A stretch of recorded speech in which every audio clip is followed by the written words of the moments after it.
Katulad ngayon, mga kababayan, idiniklara, mga kababayan, idiniklara ng Congress na, mga kababayan, idiniklara ng Congress na sufficient ang mga ebidensya. Dalawang impeachment complaint kay PBBM, sufficient. Sabi ng Congress. Ito po, mga kababayan. Kawawa. Ito, mga kababayan, according sa Pilipinas Today. Ayan. Dineclared po, mga kababayan. Dineclared ng Kongreso or ng Kamara na ang dalawang impeachment complaint sufficiency in substance ng dalawang impeachment complaint versus PBBM tatalakayin sa February 3. So ito po, mga kababayan, parihong idiniklara ng House Committee on Justice ang dalawang impeachment complaint laban kay Pangulong Ferdinand R. Marcos Jr. na sufficient informed. Sa ginanap na deliberasyon ng committee ngayong Lunes, Pebrero 2, ipinaliwanag ni Batangas 2nd District Representative Girly Luistro, chairperson ng committee, na tumutukoy sa formalities sa paghahain ng impeachment complaint ang pagdideklara nito na sufficient informed. That includes, of course, the signature of the complainant, the verification which must be correctly written in such a way that it must be based on personal knowledge and authentic records. And of course, the same has to be under oath as well. Ani ni Luistro. Ayon din sa kongresista, bukas, Pebrero 3, ay tatalakayin naman ng komite ang sufficiency in substance ng naturang impeachment complaint, and this means that the recital of facts must constitute the offense determinative of the jurisdiction of the Committee on Justice. Yan po ang sabi, mga kababayan. So, may nag-comment nga dito si Manuel Bautista sa sabi ni Jinky Luistro. So, ang sabi dito, tama si Attorney Leni Robredo. Ang totoo, wala tayong dinala sa mundong ito at wala rin tayong madadala pag alis dito. Kaya kung mayroon tayong pagkain at pananamit, dapat na tayong makontento.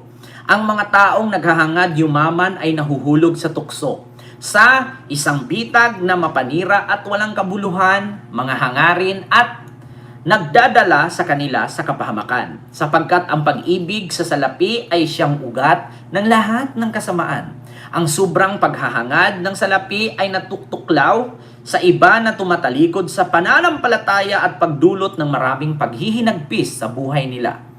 Timoteo 6:7-10. The end God will prevail over evil. Sabi ni Leni Robredo. So ngayon, mga kababayan, ito na nga ang aking masasabi. So sumagot ang palasyo dyan sa sufficient, dineclared ng korte, ng kamara na sufficient itong impeachment. So ngayon, mga kababayan, ang sagot naman, ang sagot ng palasyo, so that the process, we have to respect that. Sagot ni Yussi Claire Castro, mga kababayan, sinagot itong pagtatalakay para bukas, no? Sa February 3, dito sa impeachment ni PBBM. Ang sabi ng palasyo sa pamamagitan ni Yussi Claire, we have to respect that. Ito ang sabi ni Presidential Communication Office PCO Undersecretary Attorney Claire Castro hinggil sa pagdeklara ng House Committee on Justice sa dalawang impeachment complaint laban kay Pangulong Ferdinand Marcos Jr. na sufficient informed. So, nang tanungin kung kumpiyansa ang palasyo na hindi umano magiging sufficient in substance ang dalawang impeachment complaint, ay sinagot ito ni Castro even before sinabi na po ng Pangulo na alam niya na wala siyang ginawang mali, wala siyang ginawang paglabag sa batas, at wala siyang ginawang impeachable offense. Yun ang sabi ni Yussi Claire Castro, mga kababayan.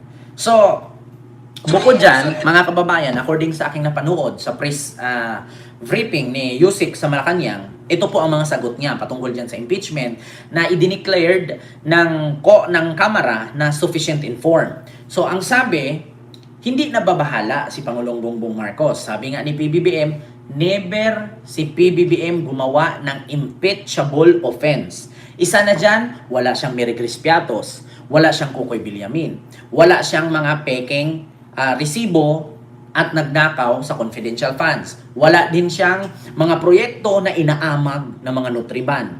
Pangalawa, wala din siyang tinakbo na bilyon-bilyon na halaga ng confidential fund. So ngayon mga kababayan, nababahala ang Pangulo sa kanyang impeachment dahil apektado po ang ekonomiya. Hindi nyo ba alam? Simula nung may nagplanong filean ng impeachment complaint si PBBM at si Sara, dalawa yan, Vice President at President, ang ating ekonomiya bumabagsak. Bakit? Sinong mga investor ang may gustong mag-invest sa ating bansa kung mabalitaan nila, ay ang presidente ipapa-impeach, ay ang vice president ipapa-impeach.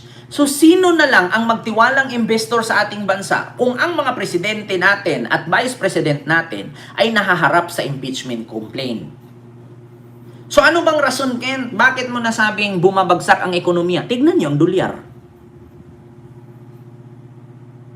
Yeah? Tignan niyo ang dollar.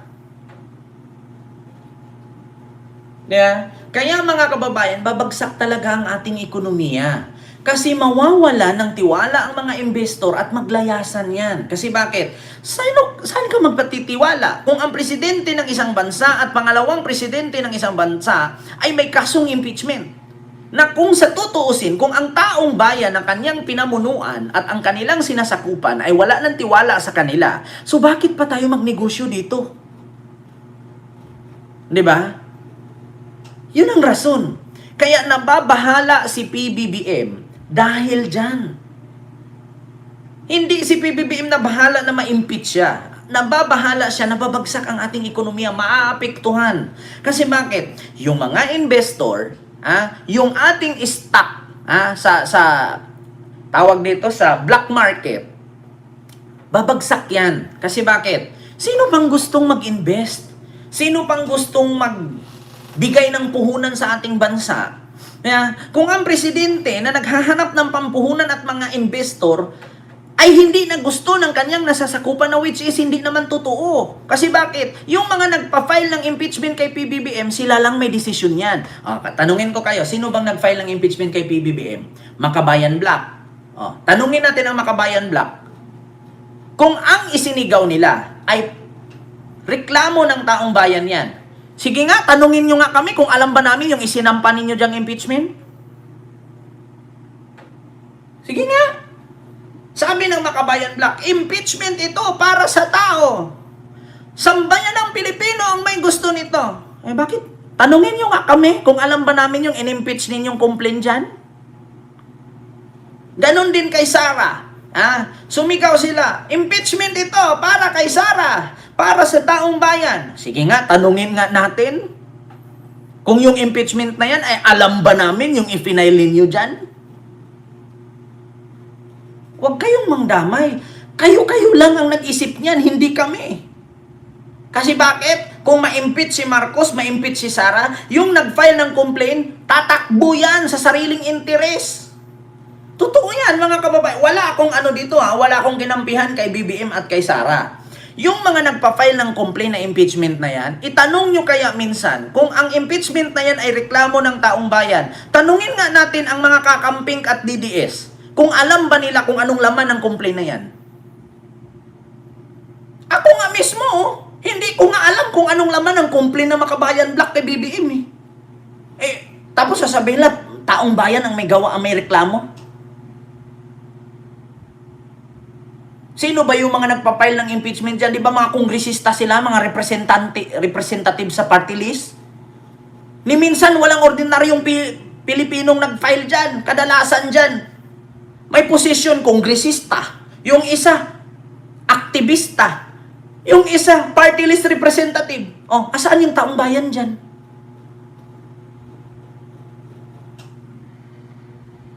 Sige nga. Do you think magpapa-impeach sa Pangulo at sa pangalawang Pangulo? Sagot sa kahirapan ng bansa? Hindi. Kasi bakit? Pag na-impeach si Sara, na-impeach si PBBM, yayaman tayo. Walang magbago sa atin. Kasi bakit? Pag na-impeach si BBM, si Sara ang papalit. Anong mangyari sa ating bansa? Pag na-impeach si Sara, sino ang papalit? Si Chis Escudero, si Bujidi, or si Tito Sen? Masusugpo ba ang korupsyon? Makukulong ba lahat ng kawatan? Sariling interest nila yan. Kasi sasabihin nila, itong impeachment complaint na to ay para sa taong bayan. Putang ina, hindi nga namin alam yung pinagpa-file ninyo dyan eh.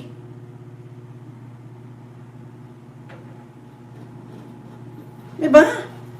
Huwag niyong sabihin na ang complaint na yan kay Marcos at complaint na yan kay Sara ay galing sa taong bayan. Putang ina nyo, hindi namin alam yung pinagpa-file nyo dyan. Kayo lang ang nagdesisyon yan. Kayo lang gumagawa-gawa dyan. Hindi namin alam yan. Sila-sila lang. Tanungin ko kayo lahat sa comment section. Comment kayo, yes or no. Alam nyo ba ang complaint nila kay PBBM at kay Sara? Yes or no? Pinabasa ba nila sa inyo or sa ating lahat yung complaint nila para sa impeachment na yan? Alam ba ninyo? Yes or no? Kayo wag niyong gamitin ang taong bayan. Wag niyong gamitin ang taong bayan sa sarili ninyong interes. Kasi yung mga nagpa-file ng impeachment dyan kay Sara at kay PBBM, puro politician yan. Pag nanalo ang kanilang e-final, tatakbo yan silang senador, tatakbong kongresista, tatakbong mayor yan, tatakbong gobernador. Ginamit nila yung ganyan para makilala sila. Pero pag tanungin ninyo taong bayan, nakakaalam dyan, pumirma ba ang taong bayan sa impeachment na yan? Wala. Hindi alam ng taong bayan yan. Sila-sila lang ang nagbubuo niyan. Do you think pag na-impeach si Sara, makikinabang kami? Do you think pag na-impeach si PBBM, yayaman kami? Hindi. Yung nag-file lang ng complaint, yun lang yung tataas ang posisyon. Kasi bakit? Ako yung nagpatalsik kay Marcos. Dapat ako maging presidente. Ako yung nagpatalsik kay Sara. Dapat ako maging senador. O, di ba? Putang ina, kayo lang nakikinabang, hindi kami. Nakailang impeachment na ba sa presidente sa ating bansa?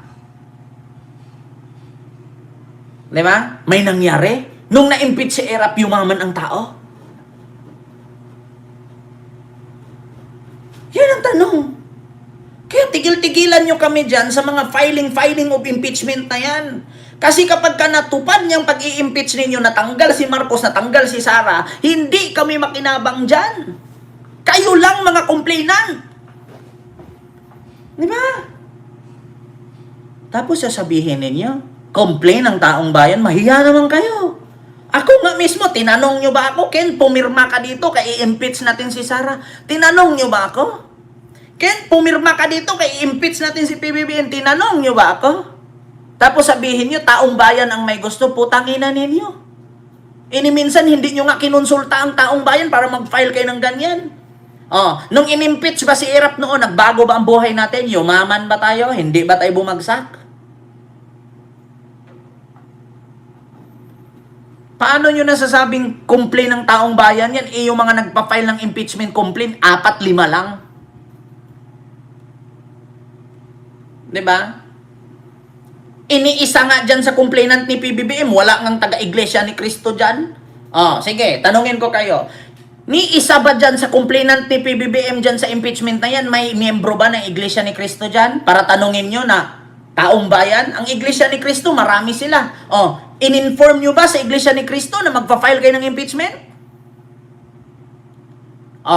Sa complaint dyan kay Sara impeachment, in-inform nyo ba ang iglesia ni Cristo, ang Katoliko? Ang Sabadista?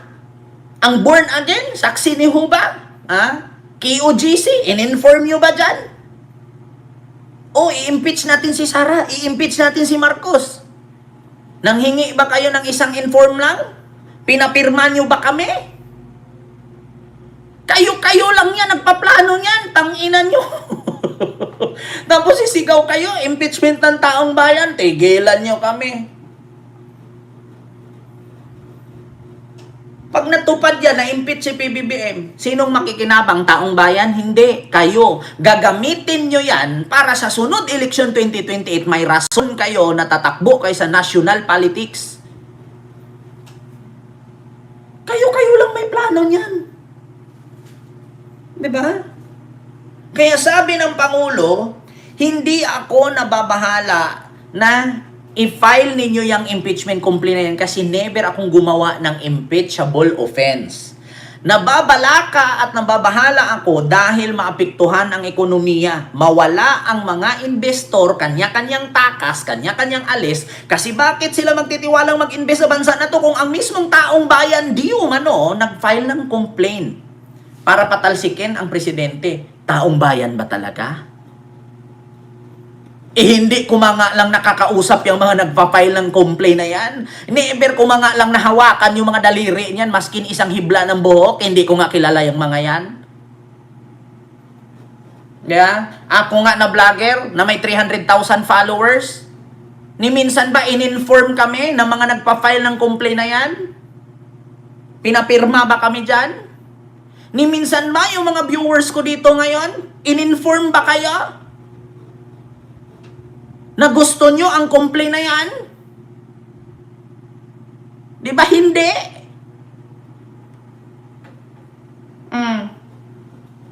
Kaya huwag yung sabihin yung pangalan, yung salitang taong bayan. Ma'am Kabayb, silo po, huwag niyong sabihin yung salitang complaint ito ng taong bayan kasi putang ina, hindi niyo kami in-inform dyan. Hindi niyo kami tinanong at hindi namin alam yung mga complaint ninyo. Malalaman na lang namin pag inisa-isa sa Kongreso yan eh. Malalaman na lang namin pag inisa-isa sa Senado yan eh. Pero ni isa sa amin, never ninyong in-inform. Kaya tigilan ninyo ang paggagamit ninyo na complain yan ng taong bayan kasi hindi mga kayo nakausap ng 1,000,000 tao eh. Bago nyo kinumplain yan eh. Huwag nyong gamitin yung salitang taong bayan. Kasi kapag na-impeach si Marcos, na-impeach si Sara, kayo lang ang makikinabang dyan, hindi kami. Bakit? Kasi yung mga nag-file ng complaint yan, yes, kami yung nakapagpatalsik kay Sara, kami yung nakapagpatalsik kay Marcos. Diba? So, ako yung nakapagtalsik kay Marcos, tatakbo akong senador, iboto ninyo ako. Yeah. Anong tawag doon? Self-interest. Diba? Tigilan nyo yung salitang taong bayan, tangina nyo, hindi ba kinahihiya? Ma'am Rinda Barton, mega love shoutout po. Huwag niyong sabihin yung salitang taong bayan kasi never kaming sumuporta sa mga rebuilding umaakyat ng bundok. Meron kaming mga kamag-anak, pinaaral ng nanay at tatay, nung graduating, nandun sa bundok may bit na Armalite. Never kaming sumuporta sa ganyan. Kapagod ng isang nanay at tatay na maghanap ng pera para ipatuition sa anak. Tapos mabalitaan ng magulang, nandun na sa bundok yung anak, sumali sa gera. Nag-aral ka sa UP, nag-aral ka sa Lasal, nag-aral ka sa UST, nag-aral ka sa Mapua, nag-aral ka kung saan-saang university sa Maynila, mabalitaan ng magulang sa TV, nandun ka sa bundok ng Mindoro. Tapos sabihin nyo, taong bayan?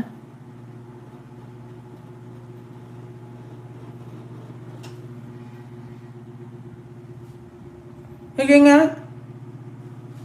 Huwag kayong nasaktan, which is true. Hindi ko tinutolerate yan. Naging estudyante din ako.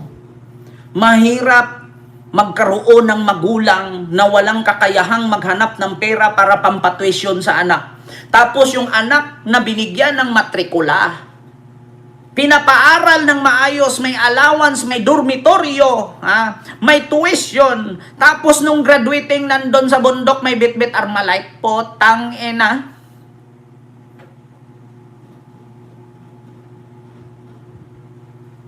Hindi nga.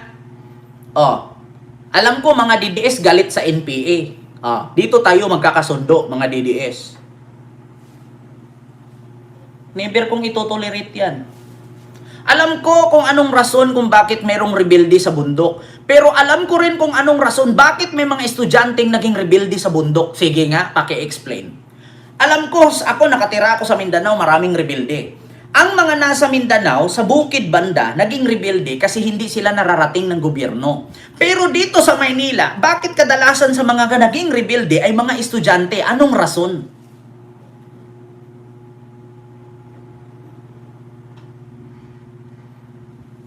Di ba itong mga NPA, tinanggal na to ni Digong noon? Ito with all due respect, kahit papano ganun si Digong, pero alam ko nung administrasyon ni Digong, putang ina, ang daming grupo ng mga aktivista at mga rebelde na tinanggal niya. Doon ako naging believe kay Digong nung time na siya ang presidente. Hindi niya tinutolerate pag rebelde ka, sumuko ka. Pag hindi ka sumuko, papatayin kita.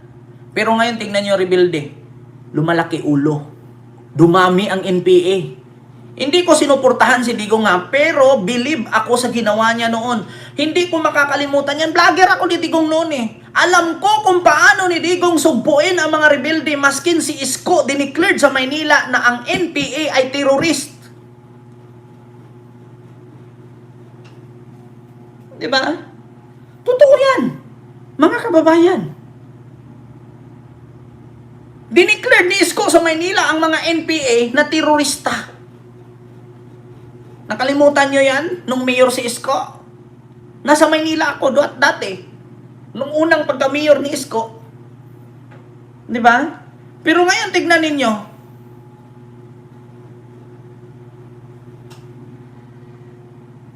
Tinanggal na lahat yan Ewan ko ngayon, ba't nakabalik pa yan? Wala na ba ibang ginawa yan kundi manira ng manira, mag-rally ng mag-rally, magprotesta ng magprotesta. Hindi ko kayo kinakalaban Pero sa totoo lang tayo, tigilan ninyo ang pagmanipulate sa utak ng mga kabataan. Kung gusto nyo magrebelde kayo lang, huwag nyo idama yung mga estudyante. Kawawa yung mga magulang na nag-a-abroad, nagpapaaral sa anak, nag-aararo, nagbubukid, nagsasaka para may pang-tuition. Tapos yung mga anak nila dadalhin nyo sa bundok, pabitbitin nyo ng Armalite. Totoo yan, mga kababayan. Hindi ko kayo kinakalaban, pero kalaban tayo pagdating sa ganyan. I hate NPA. Totoo yan. I hate NPA. Diba? Hindi ko kayo kinakampihan, hindi ko kayo kaalyado. I hate NPA.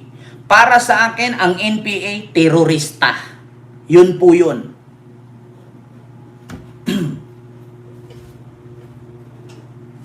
Sinisira ninyo ang kinabukasan ng kabataan. Tapos may sisigaw-sigaw dyan, kabataan ang pag-asa ng bayan. Bakit yung ibang estudyante nakita ko sa bundok? O nakita nyo sa Mindoro? Yung ano ba yun yung Phil-Am ba yun? Yung babae, apelido nun? Karatucci ba yun? Ano yung apelido nun? Nakikita nandun sa butas. Binigyan pa ng tsinelas ng mga sundalo. Nung ginawa mo doon, pinaaral ka sa University of the Philippines, sapunta ka sa Pulak, Mindoro. Diba?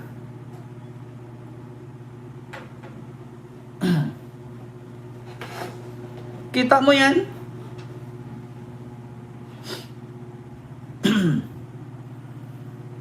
Taka ako, sino ba yung estudyante na yon?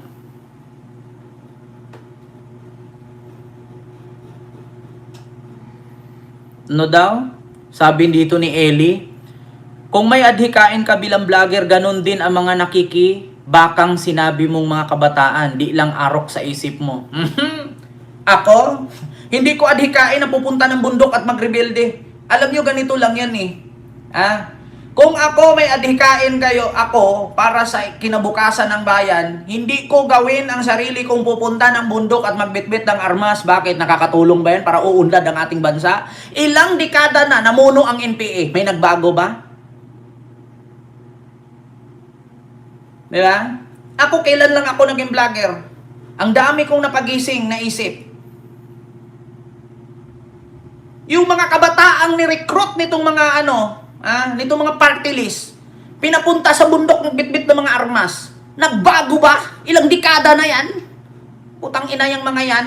Huwag mo akong comment-comment ng ganyan, Eli. Kung may adhikain sila na hindi arok sa isip ko, iba ang arok sa isip ko.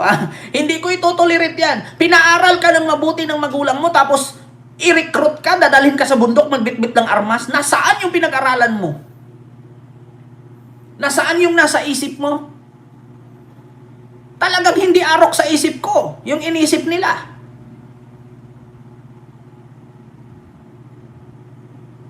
Diba? Pinapaaral ka ng ayos ng magulang mo para umahon ka sa kahirapan at maganda ang buhay mo. Pupunta ka sa bundok, maging rebelde. So nasaan yung arok sa isip ko doon para matanggap ko at masuport ako sa kanila at susundin ko ang adhikain nila? Diba? Tapos mag-comment ka dyan, hindi arok sa isip ko. Kung ako vlogger may adhikain, yung mga tao na sinabi kong rebelde, may adhikain din. Putang ina, walang adhikain yan. Kung gusto mo magkaroon ng improvement at pagbabago, makiusap ka sa gobyerno, wag mong bombahin. Ang gobyerno bukas yan. Hindi sarado. Kaya ayaw nila makiusap sa gobyerno para magbago ang buhay nila. Kasi gusto nila sila yung uupo. O, pag sila ang umupo, putang ina, martial law.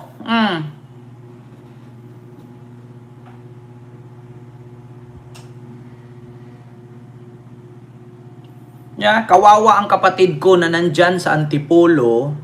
Walang tulong, pahirap sila, namatay, walang kawawa sila, Sir Kent, walang tulong. Sabi ni Joy Millicent, Millicent? Di ba? Tigilan nyo nga kami. Adhikain ko bilang vlogger, gisingin ko ang utak ng tao. Pero hindi ko adhikain na itolerate ang mga estudyante na pinaaral ng magulang, nagpaka-tae, nagpaka-utin-utin, nagbibilat-bilat bilang OFW, bilang magsasaka, bilang tindero, bilang tindera. Tapos yung anak nila, nung malaman-laman nilang graduating, wala na kasi nandun na sa bundok. Oh. So nasaan doon yung katwiran mong adhikain nila? Kung ako magulang, di dapat inapakan ko na yung sanggol pa lang yan, hinulog ko na sa duyan ng mamatay. Kasi kung lalaki lang din naman at maging rebelde, anong adhikain yan? Diba? Kaya tigil-tigilan, hindi kayo mananalo sa akin pagdating sa mga ganyang adhikain nila yan, kaya sila naging rebelde. Kaya sila nag-aral, tapos pumunta sa bundok, nagbitbit ng Armalite. Kasi adhikain nila yan, hindi lang arok sa pangunawa at sa isip mo, kasi iba din ang adhikain mo. Putang ina, hindi magandang rason yan. Diba? Hindi magandang rason yan. Na hindi arok sa isip ko, yung may adhikain din sila. Putang ina, hindi adhikain yan. Kabaliwan. Sa madaling salita, mga immoral. Immoral ang tawag dyan. Walang awa sa magulang, walang respeto sa bansa. Mas nakikinig sa mga bumibitbit. Sino ba yung pinagkakasuhan ng gobyerno dahil nang re-recruit ng mga estudyante ginawang rebelde? Hindi nga. Kaganda-ganda ng buhay mo. May tuition ka, may allowance ka, may dorm ka. Tapos pupunta ka ng bundok, pagurin mo yung sarili mo. Pag nabaril ka doon ng mga military, di mamamatay ka. Tapos yung mga magulang mo, iiyak-iyak na lang sa media, kaharap ng media. Yung anak ko, NP, natigilan nyo na, yung mga anak namin. Nakita nyo yung mga magulang na nagmamakaawa sa mga recruiter? Umiiyak-iyak. Kasi hindi nila alam, pinaaral yung anak nila, nagugulat yung anak nila, nasa bundok, nahuli na ng military. Maraming paraan. Maraming paraan para masugpo ang problema ng bansa. Hindi sagot ang maging rebelde. Tanga. Nakakatawa. Ako wala man akong pinag-aralan, pero mas piliin kong hindi mag-aral. Kaysa naman magkaroon ako ng pinag-aralan. Tapos pagka-graduate ko, sa bundok ako mag-duty. Tapos illegal pa. Di na. Mas piliin ko na lang magtinda ng tuyo. kaysa maging rebelde. So yun po yun. Mga kababayan, ginusto nila yan, hindi nila ginusto yan. Bakit? Tinatakot sila. Pag hindi kayo sumama, parang fraternity yan eh. O, sasali ka sa grupo. Pero bago ka sumali, meron kang 7 palo. Ganun yan eh. Hindi nila ginusto yan. Takot silang umayaw. Kasi parang sumali sila sa fraternity na kapag sumali ka, may 7 palo ka. Kapag hindi ka magpakita, hahanapin ka namin, papatayin ka namin. That's a kind of proper fraternity. Sa totoo lang, hindi nila ginusto yan. Tinatakot kasi sila. Once na nakapag-seminar ka dyan, alam mo ang kalakaran dyan, bawal kang magsalita, bawal kang lumabas, bawal kang umalis. Bakit? Hahanapin ka namin. Papatayin ka namin. Kaya hindi sila makaayaw-ayaw. Di ba? Naku, Eli, huwag mo na ipaglaban yan, Eli. Hindi ka mananalo dito. Majority sa viewers ko hindi sang-ayon sa NPA na mga kabataan. Mawala na ng rights mag-back out. Hindi talaga maka-back out. Pero sige, sumali ka ng fraternity. Pag sinabi mo na ito yung leader namin, ito yung patakaran namin, ito yung ganito, anong mangyari sa'yo? Bugbog ka. Alam nyo yung pagsali mo ng NPA sa bundok, para kang sumali sa isang gang. Para kang sumali sa isang mafia. Once na umalis ka, hahabulin at hahanapin ka niyan. Kaya wala kang ganang umatras. Kasi pag wala ka nang magawa, mapilitan ka na lang sumali. Kasi once na umatras ka, papatayin ka, hahanapin ka nila. Diba? Ganon yun. Ngayon, alam nyo na.